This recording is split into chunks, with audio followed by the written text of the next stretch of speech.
Before the next episode of the Yellow Bud podcast, here's a message from our sponsor. And what is that message, Terence? You know, Harish, as we're all gearing up for the end of the year festivities and planning holidays and all, it's tough not to be aware of the challenges that the world is facing right now, right? Like what? Tell me, man. We got new COVID strains, geopolitical tensions, cyber security threats, and even deep fakes. Deep fakes, the bane of humankind. But it's true, it's true. There are global issues, and Singapore, we are not alone because we are a global city. And now more than ever, right, you listening can help out on an individual level. So if you've got an idea that supports the total defense of Singapore, in any way, just defending Singapore, like a way to help increase our food security or something that will build our community spirit and resilience against threats, there is an outlet. Okay, you can head on over to the Total Defence Sandbox organized by Nexus, MINDEF. It's an online website where you can submit your ideas. And if you submit by 30th November, you might actually get funding and partnerships with organizations to make it happen, to bring your idea to life. It's like the Avengers coming together. Okay, so check out the link in the description and go forth and keep Singapore safe. And now, on to the podcast.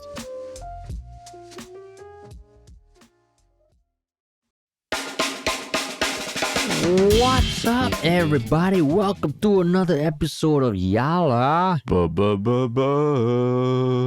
your thrice weekly podcast where we talk about the hottest news and the most exciting topics with a touch of what, Terence? With a touch of Bumble buzzing humor, man. Bumble buzzing humor. What the hell is one Bumble buzzing humor, yeah? I don't know. I just suddenly had the image of a bumblebee. Talking about the buzz in town, which is what we do. The buzz in town. The buzz in town. Yeah. I mean, in fact, the buzz. This week feels like a lot has been buzzing, but at the same time, not so much has been buzzing. Like there wasn't any monumental shockwave.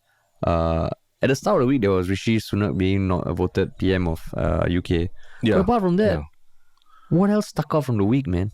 I mean, Kanye West got cancelled. There was a big thing. That's true. Yeah. Oh, and Cristiano Ronaldo scored. Cristiano Ronaldo scored last night. Ronaldo, yeah. Fuck yeah, man. He's back from his petulant, crying ways, and he scored again yesterday. There are a lot of stuff happening in pop culture, but maybe not necessarily the crazy serious topics, right? The crazy serious topics, which is why today's topic is a bit more lighthearted, and a bit more fun also. Yeah. But it's still fun, but still has serious implications for how you live your life, I feel. Yeah. And I feel we will also have differing opinions on this. Perhaps, yes. Yeah, perhaps. Which is why I thought, okay lah. At first I was like, do we talk about this? But okay, let's talk about it. We're going to a very sore point for you, is it? Not say sore point. I think a lot of like reflection and things to share lah. Like now that you're older as well. Yeah. Yeah. Cool. Okay, cool. So shall we just jump straight into it? No, I mean we have to always remember to tell people if this podcast moved you or touched you in any way, but not that kind of way, but touched you in your heart. Please do tell one person about it or leave us a review on wherever you listen to this podcast, Apple or Spotify or wherever good podcasts are listened to. Yeah, what if you're touching someone else while listening to the podcast? Because we have heard that people do listen to this while touching someone else. If you're making a reference to a comment that was from very long ago, I actually forgot about it already. But now that you bring it back, I mean, it's all on the topic of relationships, so maybe it's also relevant, right? Yeah, correct. Yeah, as long as you're consensually touching someone while listening to this, it's fine. Please go forth and touch. Yes. But yes, that segues nicely into our first topic. Yeah. And what is this big topic? It is the world-shaking and ripple-causing news that apparently 3 in 5 Singaporean singles have ghosted or been ghosted, as discovered by a dating survey by the dating app Bumble. Yeah. Bumble. Before we jump into it, right? Before we jump into it, can you give a bit of a disclaimer or at least let people know, be transparent about your involvement with Bumble? My involvement with Bumble. I wish I invested in them or I'm an equity holder, but my involvement is very much on the user perspective because as the in-house expert on dating apps, I was on Tinder, Coffee Meets Bagel. I tried Hinge for a while, and Bumble was the one where I met my current fiancée. Yeah. Exactly. So you are a success story for Bumble, right? I am a success story, man. I'm a poster boy. But you will be objective about this topic also. You're not all in on Bumble. Okay. Let's just put it out there that, Haresh met his fiancée on Bumble, but it's not it's not like he doesn't have criticisms of it or anything, right? Yeah, correct. I have criticisms of everything and everyone. That's the way of life. Yeah. But I mean, if you are uninitiated, broadly speaking, like myself, Tinder just started off with okay, you are attracted to someone, you swipe right. If you're not attracted, swipe left. And if there's a mutual match, they link you up and you're off to the races. You can you can send whatever you want. Coffee Meets and Tinder, the profile, the bio, at least when I was using it, but I think it's still the same, was very basic. Just age. It ties to your Facebook and a short bio. Coffee Meets Bagel went a bit deeper. They only give you 3 potential matches a day or 5. That's for the free version. Then they ask you more questions to find out a bit more about yourself.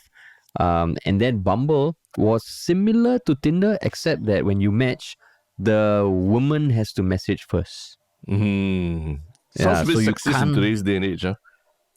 I mean, sexist. Actually, I think just speaking anecdotally to female friends who have been on dating apps, it's a different world. If you're a regular guy, I don't know what it is to be a fucking good-looking, jacked guy, a Titus low kind of thing. I don't know about Titus, but just a someone who is attractive, cool, and shit, and hot right, conventionally hot on the app. I don't fall into that category. So when I looked at the dating app experiences of my friends who are maybe good looking or female in general, holy shit, man, the number of matches they have is insane. It's insane. Literally, you can open up the app, you swipe right, it's match. Yeah. So as a result of that, I think almost every female friend I've asked, they have received some sort of lewd picture or just a cringy message or something because you can send whatever you want, right? Yeah. So Bumble was started by someone who used to work at Tinder, who had her own case of sexual harassment there. So she came out, she founded Bumble, and she wanted to give the power to the women. Got it. Yeah. Okay, that's interesting. Thank you for your humility in acknowledging you're not one of the hot men. Oh yeah, man. Yeah, I used to swipe. I went through different phases. One phase was swipe everyone right. Yeah. Everyone. Don't look. I can be watching TV and just swiping right. I know once I was with my friend, he put his phone next to mine, so as I swipe right, it will go across my phone and his phone, and we can take turns swiping each other's app in one motion. Yeah. You still got your thumb still goes like that every day, right? At a certain time of the day, your thumb just triggers. For optimal, it's not thumb. It's you put the phone on the table and index finger. So you're finger swiper, finger swiper. But your muscle memory is there, it's like you can don't use the app for a year and then your finger is still damn fast at it, Yeah, that's why now when I archive email on my phone, it's fucking fast. Just archive bin. Yeah. And then there's just to complete it, there's the Hinge app, which is location based. So you turn it on, you use your Bluetooth, and it connects with whoever else has the app on. At the end of the day, you can, let's say you see someone you're attracted to on the street, and you don't have time to say hi or even get initiate any conversation. You check your app. If they happen to have Hinge on as well, you would connect. Yes. As you can tell, ladies and gentlemen, we have a real connoisseur of dating apps here. He really knows them. A to Z. As of 2017 so I don't know whether they have changes, their updates. So that was up till 2017 Yeah. No, I mean the apps you're naming are apps that I've read about I've not used them, but I've read about Hinge and all that. So it seems like that's generally what people online are using as well. But actually, we're not here so much. Sorry, what? No, but just to clarify, the reason you are not familiar with the dating apps is because you met your wife before the dawn of dating apps. lah. Yeah. I mean, I think dating apps were just coming up at that point. But yeah, once I got in a serious relationship and I never even downloaded the app or used it or anything like. So yeah, I mean, I'm a dating app virgin. If that's something that's to be proud that sounds about, yeah. horrible, dude. It's just like a bullseye for all those creeps out there to come and fuck you. Dating app virgin. Dating app virgin. Please, anyone listening, don't ever refer to yourself as a dating app virgin. Please. So COVID virgin, okay. But dating app virgin. COVID virgin, dating app virgin okay. sounds horrible. Okay, got it. But yes, actually, we're not here so much to talk about the dating app itself. We're here to talk about a study that they commissioned where they interviewed 1,001 Singaporeans or Singapore residents in the Gen Y and Millennial age groups about their dating their dating habits. And I think the interesting result that they've really come across in this survey is like the headline said, the act of ghosting, right? And broadly speaking, I mean, from my understanding, ghosting is just essentially, especially when you've built up a rapport with someone and you're chatting with them or even gone on dates with them and things seem to be going well, then all of a sudden, your messages start to not receive any replies. You start getting blue ticked on WhatsApp or even other messaging apps, and you're just not getting any replies, even though you're not even asking them out for a date.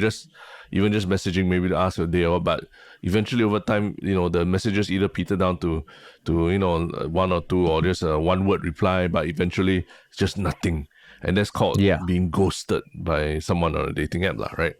Yeah, and I think the big thing here is that they found that about 60%, 3 in 5, have been ghosted or have ghosted themselves or have been ghosted. So it's not saying that all this 60% or 3 in 5 ghost and have been ghosted. It's just that 60% of the 1,001 people they surveyed have ghosted or been ghosted. So it seems like quite a large, significant amount. And but what's your initial thoughts when you first heard of this news article or this piece of news? I mean, the stat actually didn't. I thought it was okay. It was like, okay, I can believe that. I feel that's true. I can feel that. Even though I feel actually I think it would be higher. As one of my favorite comments on Reddit said with regards to the survey of 3 in 5 have ghosted or been ghosted. The comment was the other two are lying. Yeah. I mean, because it's I mean, when you get ghosted, it's we can go into a bit of the emotions about it. It must be quite I mean, I admit I'm one of those 3 in 5 as well. I have ghosted or have been ghosted before. So it's just to describe it for people who maybe are lucky enough to not ever go through that. It's a very confusing kind of emotion, right? You feel when you get ghosted. Yeah. Like things seem to be going swimmingly well, and you're like, there's rapport, and you enjoy maybe 1 or 2 dates with this person. It seems like they even say, oh, let's do this again, and then seem excited about it. But all of a sudden, they just drop off the radar, just disappear, and you don't want to seem too creepy by like calling them or or keep messaging them and all these things, and you kind of just want to keep building it up slowly, but you don't even have the chance to. They just sort of cut you out entirely, right? So it can be quite a jarring experience for people. How about you? Have you been ghosted or ghosted people before? I've been ghosted bad, man. You've been ghosted, but have you ghosted before? I think I have. I won't deny it. But okay, so maybe just to clarify also, at what point, right, does it become ghosting? Because if you send 2 messages, right? Yeah. Just a short interaction, you don't reply. Is that ghosting? You mean before even a date or anything, lah? Yeah. No, man, I don't think so. I think if there needs to be some significant emotional investment in terms of a longer chat or like I said, 1 or 2 dates, or at least before it's considered ghosting, for people not to reply you. Because I think if you send 2 messages and someone doesn't reply you, there's just like any normal kind of communication on WhatsApp, whatever, right? Yeah. Sometimes people don't see your message or they're busy or whatever. They're busy with their lives, fine. But if you've already sort of had some emotional investment in, building a relationship with not even a relationship, building a friendship or anything with a person, and then all of a sudden they just stop messaging you or they stop replying you, I think that's where you really would use the word ghoster, right? Yeah, I think that if you've met face to face after that is ghosting, I think that's a good thing, because when you send if you've chatted for a day and then it peters out, I mean that's like kindergarten ghosting lah. I think the ghosting that hurts is probably, for at least for me personally, is after you have met lah. Hurts. Yeah, that hurts. Bad, because my worst ghosting was bad lah. I was questioning like, what is wrong with me? And stuff like that. Well, I mean, when you say worst ghosting, you mean emotionally? No, because worse, I was damn into that girl. I was damn into her. Like how many, approximately how many dates or anything? Like a few months really. A few months. Wow, that's like few months. And still not in a relationship yet lah. Just still not. Hanging out. Oh. Then suddenly ghost. Walao, that one. Wow, I was like, what is happening? That's like a car accident like that. It's just really out of nowhere, lah, right? Yeah. So but did you ever get any closure on that? Like why like years later, I heard from a friend of her friend saying that she was confused at that moment and stuff like that. And it took me a while to get over that lah. And even like be able to have a conversation. That meaning forgive and forget lah. Yeah. Forgive and forget. So you held anger towards the person. Okay. So you had anger in you for quite anger / years. awkwardness / like, okay, because it was common friends, and like I was like, how do I behave? How? It's just unresolved feelings. Yeah. So it was actually after that experience where I tried to be a lot more conscious of ever doing that to someone. Of course, sometimes I went to the extreme. I'm like, if it's not working out, I will tell you to your face. Yeah. It's not working out. That one also not the best lah. That one, that's like the opposite of ghosting. That's like showing up with a PowerPoint presentation. Yeah, we'll go into that a little bit, because I think I was somehow tangentially involved in that whole process as well. But I think one thing that did just to go a little bit into the article as well, one of the they give a lot of statistics about ghosting, and like you said, is like people get ghosted, right? And you would think it's more, right? But the one thing that did surprise me was that it seems, at least the article or how Bumble was explaining it, was that it seems like millennials, that means people born between from 1981 to 1996, millennials are much more likely than Gen Zs to ghost someone due to a lack of connection, and a much higher percentage of millennials think that ghosting is normal, compared to just like 40%, about 38% of millennials think ghosting is normal, compared with just 20% of Gen Zs. So that was a statistic that stood out to me a little bit, because as one of the older millennials, I feel indicted at this moment, like being accused of being a much more supportive of ghosting, which honestly I'm surprised, because I did think that millennials, we were born in an age where we're sort of halfway between the analog world and the digital internet world. So like I always tell people that I grew up in a time where you could pick up a phone, a landline, and call people and talk to your friend for like 2 hours on a weekday night, just talking cock and all that kind of thing. So there was that kind of connection that I felt with people through like long conversation and face-to-face interaction that I think for Gen Ys, especially, those growing up through COVID and everything, it's tough lah, it's tough to... Gen Y? Gen Y people. Gen Zs. Dude, don't confuse me.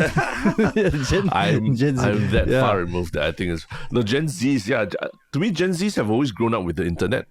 They've always grown up with like random chat apps and messaging apps. And then through COVID, they, face-to-face interaction was harder. So I always thought that Gen Zs would be the ones that, would have worse internet etiquette, worse interaction etiquette, so to speak. So I'm quite surprised that this result here in this survey actually tells us that millennials are worse at this than Gen Zs. What do you think of this result? Yeah, I also was surprised. Though I can sort of think, I can sort of guess the rationale for their responses. And I emphasize on the word responses because, I don't know, maybe the responses and actions, right, are different. Yeah, correct. Um, Yes. So like I you're also was questioning, you're questioning the bias lah in the responses given by people lah. yeah, correct. It's them Okay. stereotypical and them biased lah, correct. Okay. but, Okay. but I mean, I also feel that we have heard literally from people from that age group that we have interacted with that if like someone's not in your circle, if you don't agree philosophically, you cut them out. And you keep Yes. hearing, oh, you cut people out of your life, you cut people this, cut. So it almost feels like, oh shit, relationships are that transactional. And also, one thing I realized when I was on dating apps, which was the negative side of dating apps, is that it encourages the feeling of like there's always someone better out there. The grass is always greener. Your dream partner is a swipe away. Yeah. And that's fucking terrible. So when we grew up before the age of dating apps, like meeting someone who you find, oh shit, we can click, was quite rare, right? And it's really like, oh shit, this is an interesting person, blah blah. But with dating apps, when almost it's so abundant, it felt like it would be easier to cut people out, lah. So I'm also surprised by that stat, lah. I'm surprised. As in, you're surprised that millennials being older seem to be worse at when it comes to ghosting people. Is that what you're surprised by? Worse. As in they think it is. More people think it's Acceptable. okay than Gen Zs. Yeah. Yeah. I mean, Yeah. I tried to take the survey for what it is, lah. Right? I definitely there might be bias and all, but I'm just thinking, yeah, maybe could it just purely be an age thing? Like, could it just purely be an age thing that millennials, I mean, based on the number 1981 to 1996, right? The youngest millennial today would also be 26 years old, right? So you're talking about people from 26 to almost 40 years old already, pretty much. 26 to 40 is a time in your life where I think that's when you really start to so-called adulting, right? The adulting really starts to happen, because you're done with school, you're done with like army, you're done with all those basic commitments, and that's when 26 to 40 you are making longer term plans for your career, longer term plans for where you're going to live, where you're going to stay, what job you're going to do, who you're going to date, who you're going to hang out with for the rest of your life, and things like that. So maybe it's just a matter of them being older than Gen Z's, that's why to them something like ghosting, because ghosting is easy, right? Ghosting means just not responding to someone and just sort of just letting it die its own natural death. Ghosting is especially for someone who feels like they have less time and less energy to deal with people. Maybe ghosting is easier that way, That's why millennials, being an older demographic, do feel that ghosting is acceptable, So could it just be an age thing? I'm just so based on what I'm saying. What I'm saying is that when Gen Zs grow older to that 26 to 40 years old, that age, then they will actually maybe be more accepting of ghosting, and the numbers will rise up to about the same as what the millennials are saying now.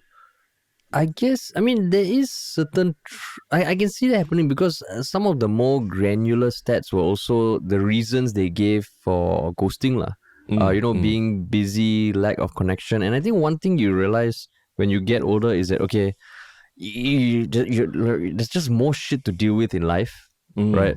So it's almost like, okay, there's only so much time in a day.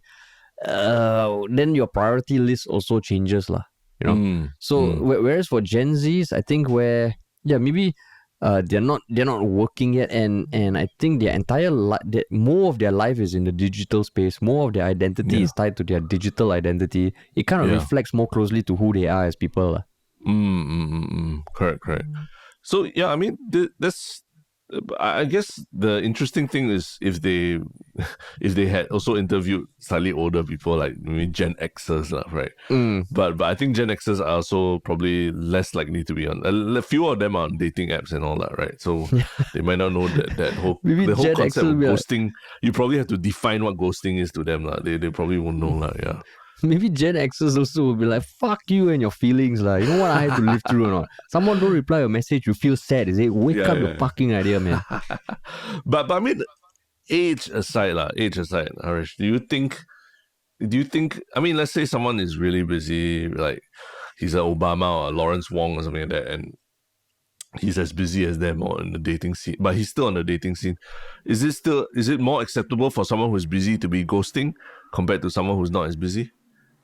I think in my idealistic self, I would say no lah. It's still not okay lah. It's still not okay, because I think if you have met face to face, right, and there's a certain investment in the relationship, there's a certain, how you say, responsibility to let the person know, okay, don't waste, like, let's not waste each other's time anymore lah. And I'm not saying I'm an angel. I think I have been guilty of this to people that I have gone on dates with. So looking back, right, it's something like, wow, it's not ideal. But what about you? Yeah, I mean, like I said, with age and experience, probably your opinion also changes about these things. Yeah. I think, if the other person on the opposite side hasn't done something that like really terrible or what, right, then it's still better to give them some kind of some kind of closure on the relationship, like, rather than just leaving it blank and say, hey, I'm not very interested or what, and then that can just be a message, a message with finality, like you got to say very outright in the message, right? Hey, maybe went out, but just wasn't feeling it, and it's I'll see you when I see you lah, on Facebook, whatever lah, right? See you when you see you. No, because Terrence. You never know. So if one day your paths will cross for whatever reason lah, right? True lah, but like one day, like, let's say you watch that movie, the Oscar-winning movie Crash, right? The person that you were, previously had a run-in with on the telephone might be the firefighter who saves you when you're trapped under a car during a car accident and all that, like, You never know, those days might come, and can you imagine you're like the guy like that needs help, and then the firefighter comes, and then turns out it's that person that you ghosted on Bumble like 6 months ago, lah, right? No, how much worse will you feel? It's not so much about the intent behind it, but the phrase lah. If anybody wants to ghost me or like see you when I see you, I'm like, hey, fuck you. That's the worst phrase to use. I've gotten the I'll see you on Facebook before lah. I'll see you on Facebook, that kind of thing lah. It's like it's sort of like giving you a sandbox within which you can interact with each other. Like, I'll see you on Facebook, nothing more. I'll see you on Facebook. Yeah. So, I mean, for me, it was like, okay, fine. But yeah, I mean, that's it, right? I think we were talking earlier about an experience that you and I were sort of. I think there was I think at one point I was telling you to it's better to ghost somebody than to be painfully, brutally honest with them. Maybe you can give a little bit more context of what that was about. Right. That one. Okay, so understanding that there are different levels of ghosting. Like certain levels I wouldn't even consider ghosting. First few messages and all, haven't meet up, you don't reply. That one I don't have any issues. You meet one time, okay, ideally goes. So this was someone that I met through you lah, okay? That we went out for a few dates. Mutual, went out for a few dates. It moved beyond just like holding hands and all that. So there was some physical intimacy. And then when I felt it wasn't going well, or I felt a lack of connection, I was upfront lah. You went the opposite end of the spectrum. Like ghosting is one end, and then the other end of the spectrum was that I was appearing. Oversharing. You were not ghosting. You were like what do ghosts do if they don't ghost? What do ghosts do? Yeah, what would the opposite of a ghost? They haunt you. They live in your dreams. They live in your dreams.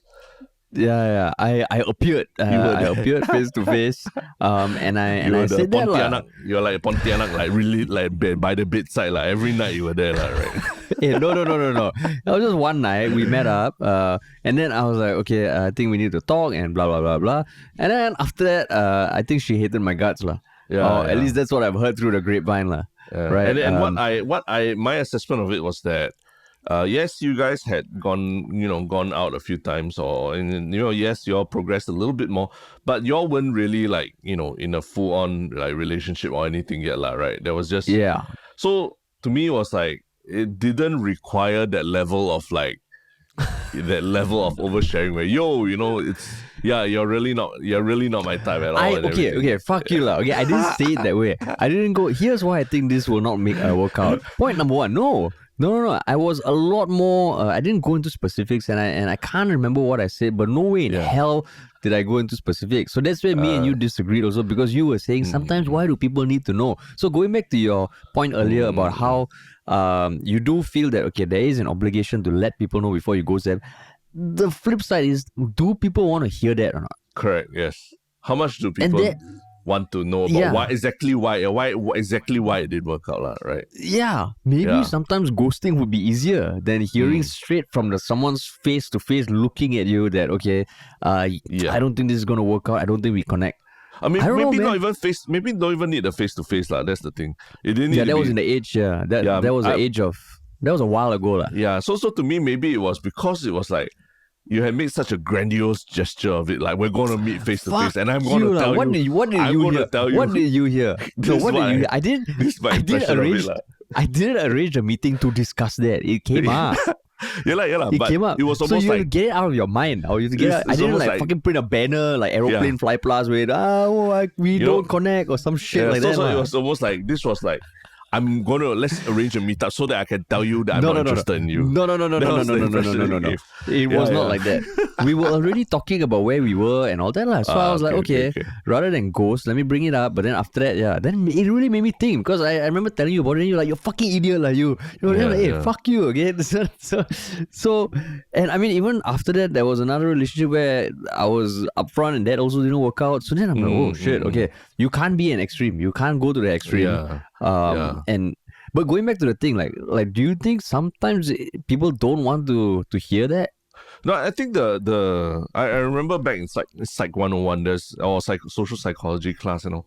There's the idea that it's fine to reject people or tell them no, but the one thing you don't want to do is embarrass them or make them feel embarrassed, like very publicly shut down or being told exactly what's wrong with them, And sometimes it's okay to just tell someone I'm not interested, and you let them deal with you let them find their own reasons for why you might not be interested in them. But when you tell them very public, it's because you're ugly, or it's because you are not this, or because you're not that. That is almost like embarrassing, and it really it cuts them deep, and that's when they walk away with a lot more emotional scarring than a normal situation where you just get rejected, So maybe coming from that angle where there is a science behind it, I probably might have to pull up a study or whatever, but there is a science behind like how to do rejections properly. So don't ghost, but also don't go to the extreme of like, being so blunt and upfront with how you tell the person, I think that's where I'm coming from. I do respect that Haresh has, or at least that you have had time to reflect on this, and that maybe you're starting to see that there is a bit of nuance to that whole. It's either ghosting or it's either you be 100% like I tell you exactly what's going on. No, now I was pulling up on my phone because I remember there was like a gold standard of ending something that I was super proud of, and I pulled it up. It was June 2017. Okay. Like the messages I sent, I was like, oh, it ended very well. It was very amiable. Okay, at least based on the message. I don't know if she kind of what she felt, but it ended, and I was like, oh shit. And I remember Googling before that how to send message or how to do this and all that, and there was some benefit that came out from that Google search. So you want to tell us exactly what that was?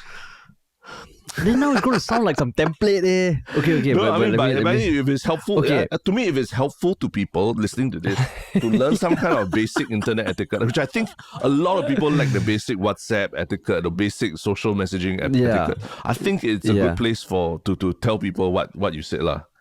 Okay. So I if she's listening to this, like I did mean everything I say, even though now when I say it might sound prescriptive. It might sound very. I realize I'm putting you on the scripted. spot. That's why I'm laughing. That's why I'm laughing. No, but I found it helpful to find other examples, yes, but this was crafted on my own, okay. I will clarify Came from that. the heart. Okay, Came from the heart. Okay, we got came it. from We the got heart. it. Okay, so it was okay. Anyway, I mean, we had been chatting and all that, and anyway, so and so. It's been really great getting to know you, and your zest for life really does blow me away. And it's something we talked about. Okay, zest for life. Oh shit! If she hears this, then she goes search her WhatsApp. Zest. You search the word zest. I mean, how many people use the word zest in their messages? Maybe I'm going to buy some lemon zest for lunch today.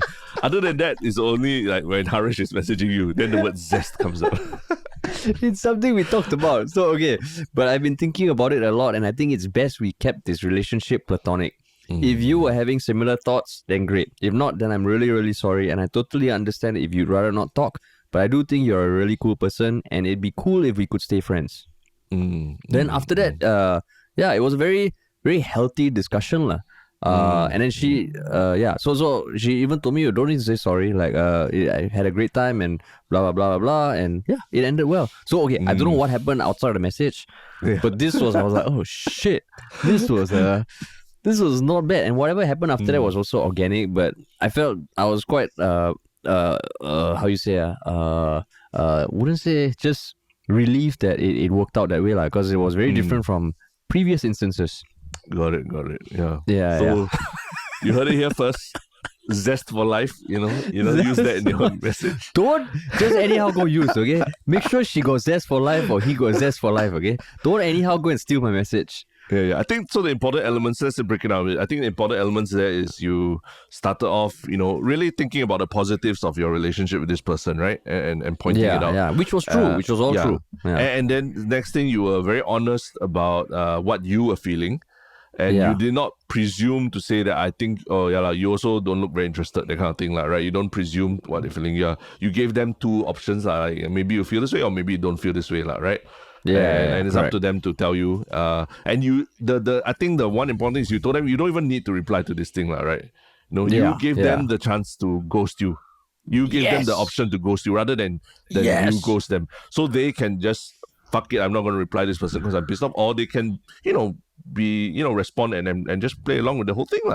So I think those are, just hearing this, I think it was that's a very good, I won't say template, but it's a good way of letting it down without it being embarrassing for the person, because you gave them agency in the whole relationship as well, or the whole almost relationship dynamic. Well. I mean, even in one of my messages, she did say she really appreciates the candor. Just saying. Yeah. So there's another word to search, but yeah. So to the people that I unfortunately was maybe overshared a bit before that. I did learn from the experience, and to the people who did that to me, you know what? I hope you. I mean, I don't wish ill. I just hope that. I hope you also realize that it's not a fun process. I hope you achieve. No, just leave it at that I hope you achieve that same zest in life that I have. No, I didn't have the zest. She had the zest. Oh, she had the zest. Okay, sorry. She had the zest. Yeah, I didn't have the zest. But you don't have any of your messages from the past or anything like that, or any experiences? Now we talk about it, I realize that I probably have ghosted more than my fair share of people, and I think I just listening to this and feeling I think I could have done better, and the instances that I got ghosted probably is always a tough situation. So I hope everyone also listens to that message and build up that vocabulary where you can use words like zest and candor to talk about these issues rather than just being angry about it, because I think I was angry at certain points about certain things. Yeah. Suddenly I see on Twitter all screenshots. Zest, you have a zest for life. I have a zest for you. Yeah, and this podcast was brought to you by Lemon By Zest, Lemon by the Lemon Zest. Zest brand of lemons. But anyway, yeah. But thank you for sharing. I think so All maybe good, man. maybe it's a topic that we'll leave it as that, because I think there was a lot of Yeah. interesting breakdowns of something that initially felt very simple and all, but now we've gone quite deep into Yeah. honest thoughts and feelings about ways to deal with interpersonal relationships. Yeah. Because at first I was thinking, how are we going to talk for like 30 minutes about this? Yeah. But I mean, we're way past that already. yeah, lah. we're way past that. But Yeah, but man. speaking of social norms and how to interpersonal relationships and dealing with people, I think our next goofier topic is also in that realm, right? And what is this topic? It is a video shared on October 22nd by Kelis, who maybe people from our generation who will remember as the singer of the song Milkshake. Yes. My It was a milkshake very brings all the iconic boys to song, the yeah. yard. Yeah, it was a very, very iconic song that did take the world by storm, right? Yeah. I mean, if you want to show our age, it was back in, I think, when we were in college and everything. When every time you go to a party, when this song comes up, it's like the invitation My milkshake for brings all the back to so it's an invitation for everyone to boogie on the dance floor, right? To get on the dance floor and boogie, because it's really It's a a catchy fun song. song. It's a fun song, and then hip hop wasn't what it was, isn't what it is today. Hip hop back then was very underground. It was like really in the clubs and dancing and all that. So it was a song that really, it was a call to action, lah, so to speak. Bring everything yeah. onto the dance floor. Yeah. Yeah, so she was in Singapore recently, and she shared a video on her Instagram. Someone else was taking, I guess, her friend taking a video of her sitting at a coffee shop where her hair, which was kind of braided up and just funky hairstyle like cornrows and like is it cornrows? But yeah, hair you wouldn't see commonly in Singapore, very long. And there were these two Chinese women behind her who was touching her hair. And like in awe, admiring the hair. Yeah. And they were talking to her as well. She was responding, but she did seem very surprised that, you're touching my hair. And then she even commented to her friend that, that's weird. But she didn't shout or anything. She just smiled. Yeah. So that's what happened. And then, of course, but when you saw that and all, what came to mind? I mean, the first thing, I was just shocked that Kelis is still around now, I mean, of course the song's a classic on it, but I don't think I've heard any other music from her since then. And the fact that she's in Singapore, I was like, okay, interesting. But yeah, I think the main thing that jumped out to me was like, I think I won't deny, the immediate thing that came to mind was, is this really in Singapore? Because when just hearing the ladies behind speaking, it's quite clear that it's not a Singapore accent, the way they're speaking. So are they really Singaporeans or Singapore residents, or are they also other travelers or anything like that, that's one thing that did come to my mind. But yeah, how about you? What do you think about when you first saw this? I mean, I was like, okay, I like how she reacted. It is a weird thing. And I mean, yeah, it was nothing more than that. And I said it because it sounds like something that would happen. Oh, only Asian people do that and all. But when I was in the US, one of my best friends there was a Sri Lankan guy, dark-skinned Sri Lankan guy with very long, flowy hair. And because he was dark-skinned, I think many people thought he was African. So he used to have people from America coming up and touching his hair. Saying, I've never seen an African American with hair like this. And he was like, no, I'm Sri Lankan. And he said it was weird that they would just be touching his hair. So it's not just an Asian thing. Yeah. It's almost like a human nature thing. So before people shit on like, it's just Asians doing this, that was why maybe I felt like, okay, I'm surprised this still happens, I guess. But it happened. But I think also because the reason it also blown up a little bit, blown up meaning like even South China Morning Post made the article about it. So it's not just, Mothership or Straits Times or anything like that. I think the reason it kind of blew up like that is because it is quite taboo, I think, in the US, especially these days, right? To like be seen for people to pet a black person's hair or anything like that. because the idea is like it's almost like you're treating the person like an animal or pet, lah, right? That is meant to be gawked at, that is meant to be pet and observed like that, lah.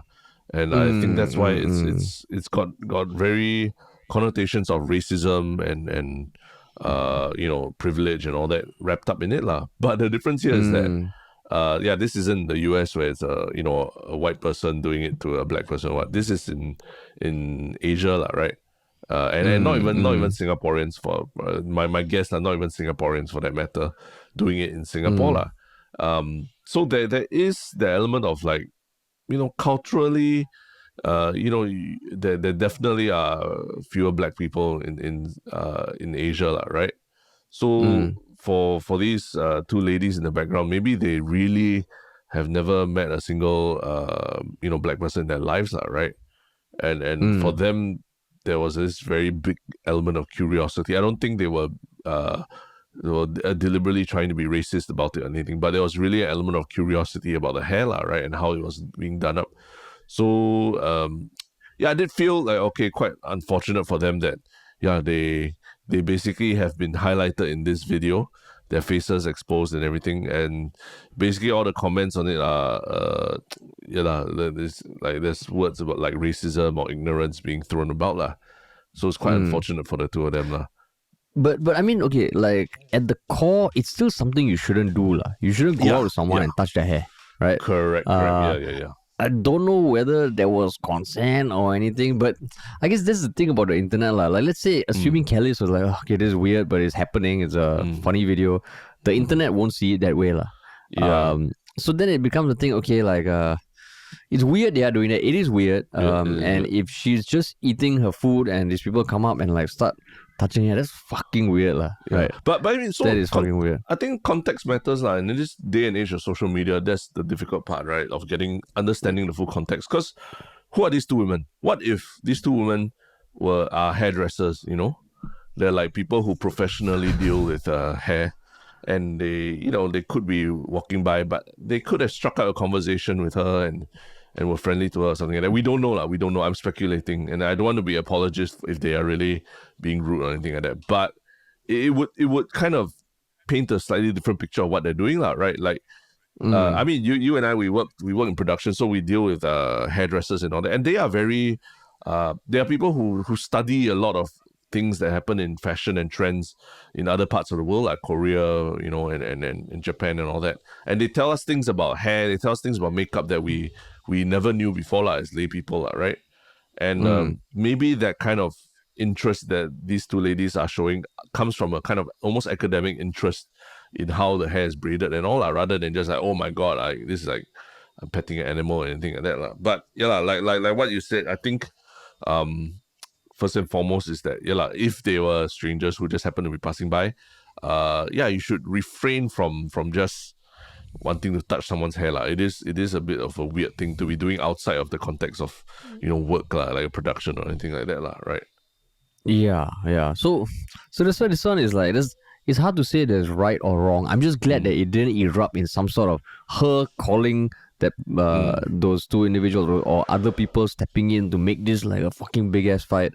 Because I mean, it's lighthearted enough to give rise to wonderful comments on Reddit, such as, so if her milkshakes bring boys to the yard, apparently her braided hair brings all the ladies to the hawker center.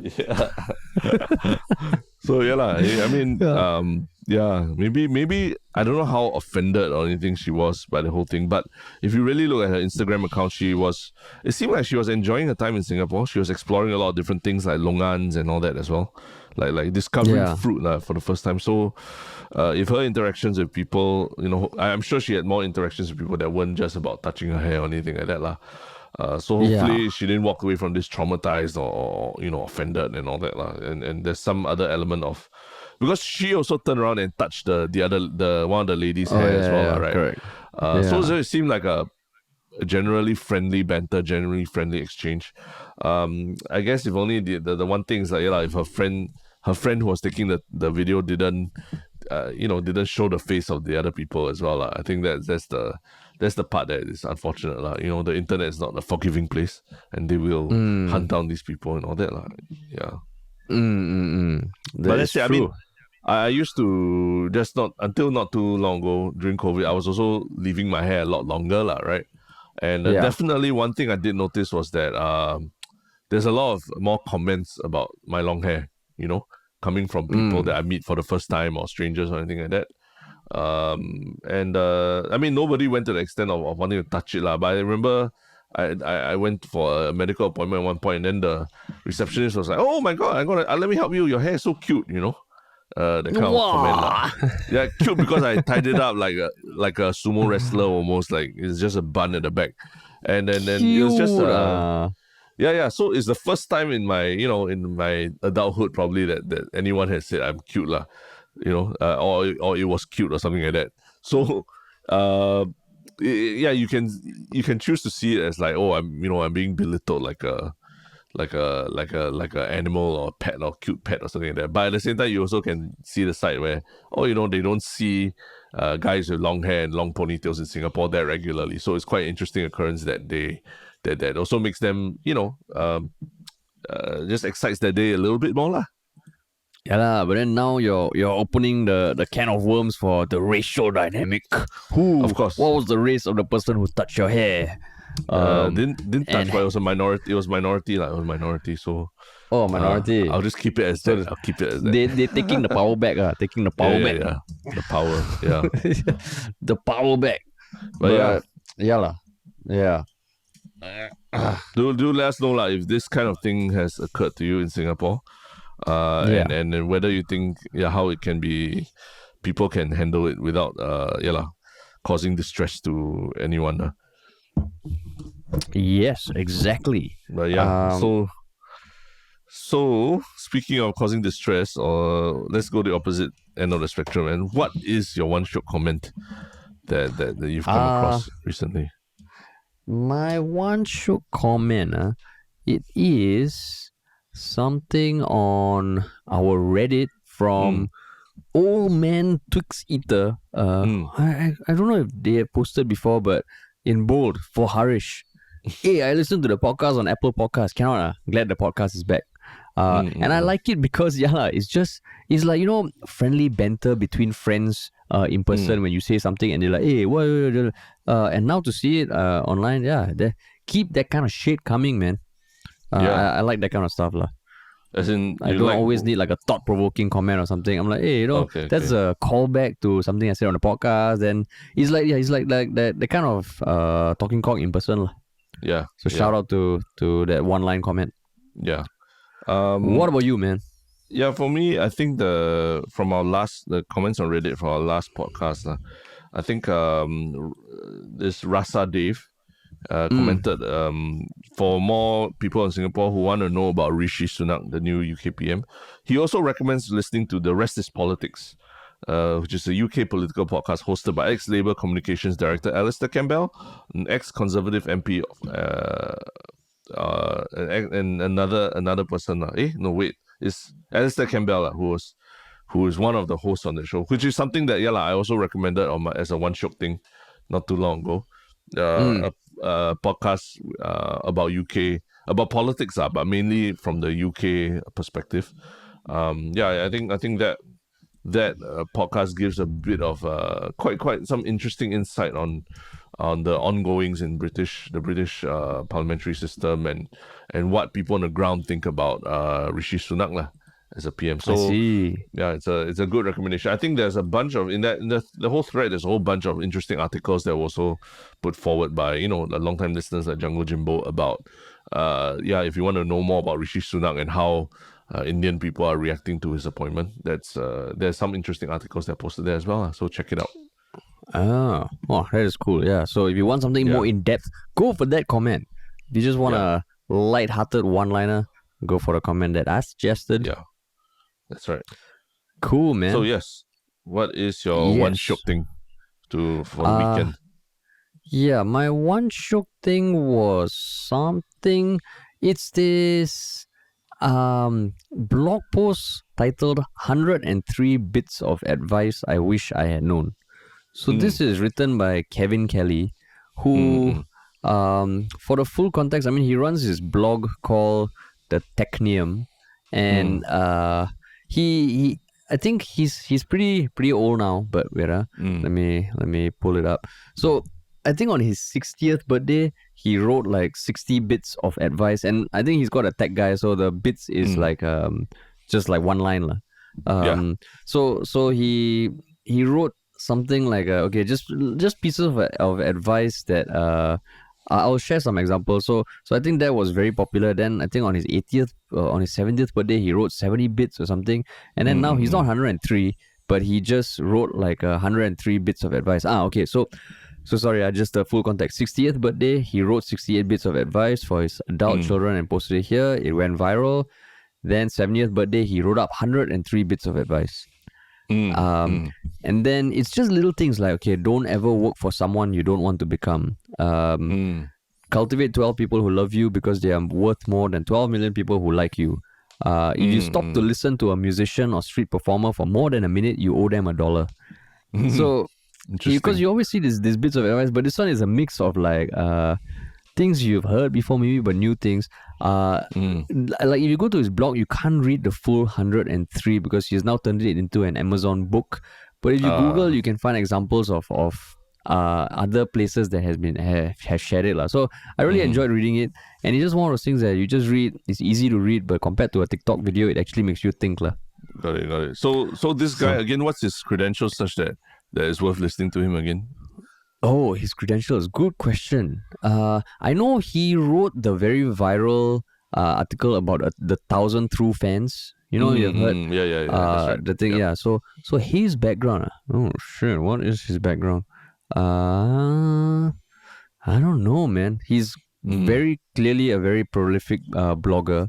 Okay. But apart from that, let me Google while you share your. Okay, wait. Sorry. He's an editor. Okay. He's an editor and best-selling book. Oh, he's the founder of Wired magazine. There you go. God, come on. That's like if there's anything to just bring up first, that should be the first thing you brought up, and when you're doing this one shock thing, like, right? Oh yeah, that's true. Okay. Now the 103 bits got a lot more street cred. Okay. I have to ask you the $1 million question. Does he have a zest for life? Of course, clearly. He has 103 bits of zest. That's why Haresh wants to listen to him, right?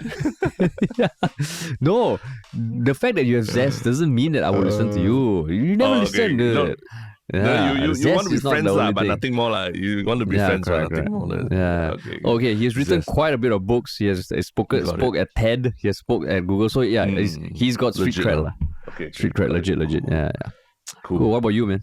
My one shot thing is, I think we spoke recently about how the SQ